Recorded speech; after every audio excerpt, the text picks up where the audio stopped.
Friends, आज की reading थोड़ी अलग है। मैं आपको कुछ कार्ड्स के माध्यम से बताना चाहती हूँ कि आपके दुख दिल दर्द दूर क्यों नहीं हो पा रहे हैं।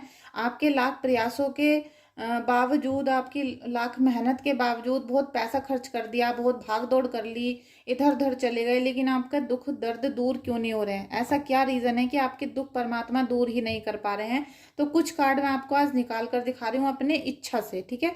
आज की जो रीडिंग है आपकी, वो मैं अभी आपके सामने जो कार्ड हैं वो सफल नहीं कर रही हूँ, ये मैंने पहले ही निकाल के रखे हैं। कुछ आपको मैं आज अपने अंतर्मन से एडवाइस देना चाहती हूँ। अगर आपको अच्छा लगता है तो प्लीज़ रीडिंग को लाइक कर देना, इस वीडियो को। अदरवाइज आप इसे छोड़ के जा सकते हो। लेकिन ये जो मैं आज आपको वीडियो दे रही हूँ, ये मेरे अंदर अंतरात्मा की आवाज़ है, जो मैं आप सभी को गाइडेंस देना चाहती हूँ कि अगर आप ठीक होना चाहते हो, इस भंवर से निकलना चाहते हो, तो आप इसे पूरा जरूर देखना।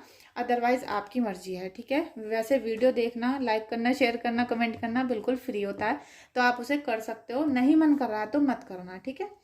तो हम पहला कार्ड मैं निकालती हूँ आपके लिए। देखिए, जो ये कार्ड है, आपकी एनर्जी अगर ऐसी हो रही है, अगर आपकी एनर्जी इस टाइप की हो गई है, तो आपको समझ लो कि आपको पीठ पीछे धोखा दिया था और धोखा अभी दिया जा रहा है। कम से कम 3 से 4 हफ्ते तक आपको अभी धोखे पे धोखे मिलते रहेंगे। इसी तरीके से एनर्जी डाउन होती रहेगी और कोई ना कोई आज भी जो आपसे बिल्कुल घी चुपड़ी हुई बातें कर रहा है, बिल्कुल मक्खन लगाकर बातें कर रहा है, वो भी आपको निराश करेगा, ठीक है। वो आपको निराश करेगा।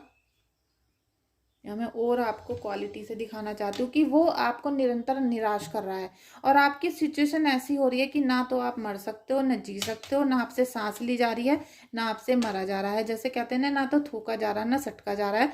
ऐसी कंडीशन आपके जीवन की हो रही है। पैसा नहीं है, कर्जा हो रहा है, दिन पर दिन बदनामी होती जा रही है, चारों तरफ आपकी चर्चाएं चल रही हैं, हर कोई आप पे बरसना चाहता है, हर कोई आपको ही मतलब कहते हैं ना विलेम बिलेम करना चाहता है, हर आपको मतलब हर व्यक्ति आपको ही इल्जाम देना चाहता है। ऐसी सिचुएशन आपकी हो रही है, ठीक है। अगर ऐसी ऐसी कंडीशन आपकी है तो प्लीज़ क्लेम करते रहना और बताना कि आपकी ऐसी सिचुएशन है। फिर मैं देखती हूँ कि आपके लिए मुझे क्या करना चाहिए। नेक्स्ट फ्रेंड, आपका जो कार्ड है, देखिए ये कार्ड, देखिए डेविल का कार्ड। ये जो डेविल है जिसने आपके घर में एंट्री की है, तो आप सब कहते हो कि हमें पता है कि हमारे घर में काला जादू है। आप बस हमें बता दो इतना कि हमारे घर काला जादू है या नहीं। चलो, मैंने बता दिया कि आपके घर में काला जादू है, या हाँ कह दिया मैंने, और आप तो पहले ही कह रहे हो कि मेरे घर में काला जादू है। तो अब आप क्या करोगे, इस बात का जवाब मुझे आप लोग जरूर देना कमेंट बॉक्स में, या मुझे व्हाट्सअप करके भी आप बताओ कि अगर मैंने आपसे कह दिया कि आपके घर में काला जादू है, कोई आत्मा आई हुई है, कोई राक्षस आपके घर में आ चुका है, तो आप अब क्या करोगे? आप उस बात का जवाब मुझे देना, क्योंकि ये जो डेविल आपके घर में आया है, ये आपके घर में धीरे धीरे आपको अपने जैसा बनाने के लिए आया है। ये अगर आपके शरीर में प्रवेश कर गया तो आप फिर भूतों की जैसी बातें करोगे, आप खून मांस खाना शुरू कर दोगे, आप अंडे मीट खाना शुरू कर दोगे। मतलब आपकी टोटल एनर्जी बिल्कुल डेविल जैसी हो जाएगी, और आपके घर में हो रही है। और जिनके घर में भूत प्रेत बाधा है, या किसी के शरीर में कोई आत्मा आ चुकी है और वो उल्टा सीधा बोलती है, लड़ाई झगड़े करती है और बोलती है कि मैं इसको लेकर जाऊंगी लेकर जाऊंगी, तो आप यकीन मानना कि वो एक ना एक दिन लेकर चली जाएगी। बहुत सारे लोग सुसाइड कर लेते हैं, छत से कूद जाते हैं, घर से भाग जाते हैं, तो वही चीज़ें होती हैं कि वो एक ना एक दिन आपको अपने वहाँ से, आपके घर से लेकर चली जाती है। लेकिन आप क्या करते हो कि जब आपको कोई सलाह दे रहा होता है तो आप उसकी बात को नहीं मानते हो, ठीक है। और अगर आपके घर में कोई अकाल मृत्यु हो गई है तो फिर वो आपके पीढ़ी दर पीढ़ी जो पितृदोष होता है वो लेकर सारे बच्चे पैदा होते रहेंगे, और उनका पितृदोष कभी खत्म नहीं होगा। तो आप जिम्मेदार होंगे अपने बच्चों के परेशानियों के, अपने पति देव के परेशानी के, अपने भाई बहनों की परेशानी के, माता पिता की परेशानी के भी जिम्मेदार हो सकते हो आप। क्योंकि आपने देखा होगा कि आपके 5th हाउस में राहु देव हैं, निगेटिव है, तो आपके बच्चों का भाग्योदय कभी नहीं होगा, आपके बच्चे सदा परेशान रहेंगे। आपने देखा कि आपके 7th हाउस में राहु हैं और वो निगेटिव है, तो आपकी लाइफ डिस्ट्रॉय हो जाएगी, आपकी शादीशुदा जिंदगी खराब हो जाएगी। आपने देखा कि 4th हाउस में आपके राहु देव हैं, तो आपके घर में भूत प्रेत बाधा तो है, साथ में माता हमेशा आपकी परेशान रहेगी, ठीक है। ऐसे ही कुछ कंडीशन होती हैं जो आप लोग समझते नहीं हो। नेक्स्ट मैं बताती हूँ कि आपके जीवन में, ये तो मैंने अभी सेलिब्रेशन के निकाले हैं, चिंता मत करो, सेलिब्रेशन भी मैं करवा के रहूंगी। ये जो कार्ड है आपकी कंडीशन को बताता है कि आपकी रातों की नींदें हराम हो चुकी हैं। सबसे पहले तो कर्जा हो गया यहाँ पर। आप ये कहोगे कि दिल टूटा है, ये हो गया, वो हो गया। मैं यहाँ कहूँगी कि यहाँ पर आपके घर में कर्जा हो चुका है। आपके घर में आपने चाहे बाइक लोन पे ली हो, घर लिया हो, मोबाइल लिया हो, कुछ ना कुछ आपके घर में कर्जा हो रहा है। या आपने कर्जा लेकर, बैंक से लोन लेकर आपने कोई बिजनेस कर लिया था और अब वो आपका फेल हो गया, तो कर्जा सिर पे चढ़ा जा रहा है।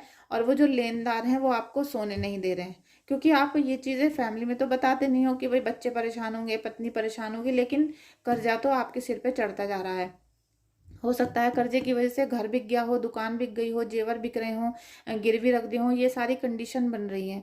नेक्स्ट जो आता है कि हमें रिलेशनशिप के इशू हैं। मेरा हस्बैंड मुझे छोड़ के चला गया, या मेरा जो पर्सन है उसने दूसरी लड़की से बोलना शुरू कर दिया। देखिए, तो जब आपकी अभी शादी नहीं हुई और आपका जो पार्टनर है किसी और से रिलेशन बना रहा है, तो वो इतनी बड़ी सिचुएशन नहीं है। अगर शादी के बाद आपका पति किसी और के पास जा रहा है, तो वो इस सिचुएशन आपके लिए मरने जैसी हो जाती है। उससे निकल पाना बहुत मुश्किल होता है। तो ये सारी कंडीशन, डिप्रेशन, एंजाइटी, मतलब ये समझ लो अगर ये बाइपोलर पे पहुंच गई, जो डिप्रेशन आज आपको है, अगर डिप्रेशन की स्थिति बढ़ जाती है, लेवल बढ़ जाता है, एंजाइटी, डिप्रेशन, फिर ये पहुंचता है बाइपोलर डिसऑर्डर पे।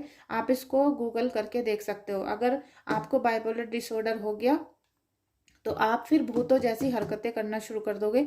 सबको लगेगा कि आपके शरीर के अंदर कोई भूत है, प्रेत आत्मा है, कोई जली कटी आत्मा है, कोई छत से गिरकर मरने वाली आत्मा है। कुछ ऐसा सबको महसूस होना शुरू हो जाएगा। नेक्स्ट हम बात करते हैं ये कार्ड। या आप देख रहे हो कि आत्मा तो पवित्र है, कोई बहुत शुद्ध व्यक्ति है, कोई सच्चा व्यक्ति है, पूजा पाठ करता है, सात्विक रहता है, अंडे मांस नहीं खाती है ये औरत, लेकिन इसने क्या कर रखा है, आंखों पे पट्टी बांध रखी है। इसे सारी सिचुएशन दिखाई देती हैं, सब चीज़ें दिखाई दे रही हैं आपको, सब चीज़ें दिखाई दे रही हैं कि क्या परेशानी है, किसकी वजह से हो रही है। आपको पता है कि मेरे उस दोस्त ने काला जादू किया था, लेकिन फिर भी वो आपके घर आ रहा है, फिर भी आप उसे रोक नहीं रहे हो। कोई फैमिली मेंबर है, आपको पता है कि इसने काला जादू किया, इस यही रख के गया था मेरे घर में मिठाई, तब भी आप उससे बात करते हो, उसको घर में एंट्री दे रखी है। या फिर आपको पता है कि 100% ब्लैक मैजिक हो गया है, लेकिन उसका उपचार आप नहीं कर रहे हो। तो शुद्ध आत्मा होने के बाद भी आप अगर सही चीज़ों को नहीं देख पा रहे हो, तो ये भी गलती आपकी ही है। ठीक है, जब आपको सब सलाह दे रहे हैं, आपकी ज़िंदगी पे ग्रहण लगा हुआ है, आपके घर में सबकी चीज़ें ऐसी हैं कि वो लाख कोशिश करने के बाद भी आगे नहीं बढ़ रही हैं बिल्कुल भी, तो आप समझ जाओ आपके घर में जो ग्रहण लगा हुआ है उसके जिम्मेदार आप ही हो, और आप उसे ठीक करना नहीं चाह रहे हो बिल्कुल भी, तो इसीलिए आपने आंखों पे पट्टी बांध ली है। नेक्स्ट आप देखोगे ये जो कार्ड है सोर्स का, ये कार्ड आपको बताता है कि आप इतनी परेशानियों में हो, बस आगे बढ़ते जा रहे हो, आगे बढ़ते जा रहे हो। अरे जो लोग आपसे परेशान हो गए हैं उनको भी तो देख लो। आप अपना भला करने में तो चल रहे हो, लेकिन आपके और बाकी के फैमिली मेंबर आपकी वजह से कितने परेशान हैं, आप इस चीज़ को नहीं देख रहे हो और उन सबकी बद्दुआ ले रहे हो आप। ठीक है, नेक्स्ट आपको ऐसा फील होता है कि आपको किसी ने पानी में बांध रखा है, रस्सी से बांध दिया है, दिखाई नहीं दे रहा है मुझे बिल्कुल भी, अंधकार में हूँ, सारी दुनिया मेरे लिए मर चुकी है, ना भगवान साथ दे रहे हैं, ना कोई इंसान साथ दे रहा है, ऐसी सिचुएशन में आप हो। तो ये मतलब मरे हुए से भी बदतर स्थिति में आप आ चुके हो। नेक्स्ट, आप परेशानी में इतने हो कि आप अपने परिवार वालों को खुश करने के चक्कर में दिन पर दिन मौत की तरफ जा रहे हो। आप उनको मतलब खुश देखना चाहते हो, संपन्न देखना चाहते हो, आगे बढ़ते हुए देखना चाहते हो, तो इसलिए आप इतना सफ़र कर रहे हो। जो आपको पीठ पीछे धोखा दिया गया था, परेशानी आपके जीवन में आई थी, तब भी आप उससे बस चले जा रहे हो, चले जा रहे हो। आप उससे निकलने की कोशिश करो।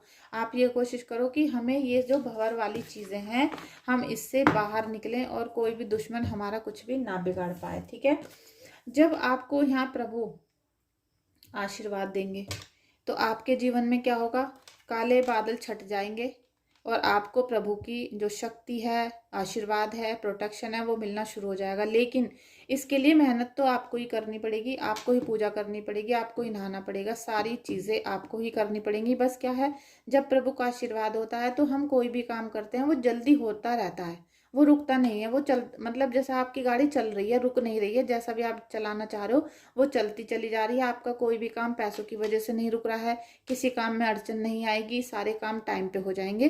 तो यही बहुत बड़ा आशीर्वाद होता है प्रभु का। फिर आपके जीवन में आता है सेलिब्रेशन। अब जब आपके जीवन में सेलिब्रेशन आ जाता है और आपके सारे दुख परेशानियां दूर हो जाती हैं, तो आप प्रभु का धन्यवाद करना बंद कर देते हो और इसी दिन से फिर से आपका बुरा दिन शुरू हो जाता है। जब आपके अच्छे दिन होते हैं तो आप कभी भी मंदिर नहीं जाते हो। आपने देखा होगा जितने भी शनि मंदिर पे लोग आते हैं शनिवार को पूजा पाठ कर रहे हैं, उपाय कर रहे हैं, सब दुखी लोग हैं। जितने भी संपन्न लोग हैं, खुश लोग हैं, जिनके घर में आप पूछ लो कि आप बिल्कुल खुश हो, कोई परेशानी तो नहीं, तो वो मंदिर ही नहीं जाता व्यक्ति, वो उपाय नहीं करता, वो दान नहीं करता। दान वही कर रहा है जो परेशान है।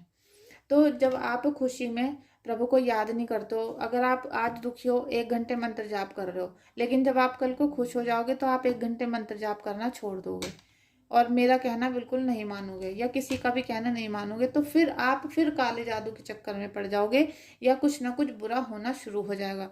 और जब आपके जीवन में सेलिब्रेशन आ चुका है तो आपको बहुत ज़्यादा ग्रेटिट्यूड करना होगा हर उस व्यक्ति का जिसने आपको उस समय पे सलाह दी थी, जिसने आपका साथ दिया था, जिसने आपके लिए साथ में खड़ा रहा था, जिसने आपके लिए आवाज़ उठाई थी। उन सभी का साथ देना पड़ेगा और अपने जैसे दुखी लोगों को आपको जैसे कहते हैं ना, उनके लिए दान करना शुरू करना पड़ेगा। फिर आप अपनी लाइफ देखना कि आपकी लाइफ कितनी सरल हो जाती है, कोई दुख आपके चारों तरफ नहीं रहेगा, दुश्मन भी खुद आपसे दूरी बना लेंगे। ठीक है। तो ये जो ये वीडियो थी, ये एक गाइडेंस थी जो मेरी अंतरात्मा से निकल रहा था, मैंने आपको बता दिया। आपको अच्छा लगता है तो लाइक करना, नहीं अच्छा लगता तो कोई बात नहीं, ये मेरा फर्ज था जो मुझे आप लोगों को बताना था। ठीक है। Thank you so much everyone इस वीडियो में आने के लिए और लाइक करने के लिए।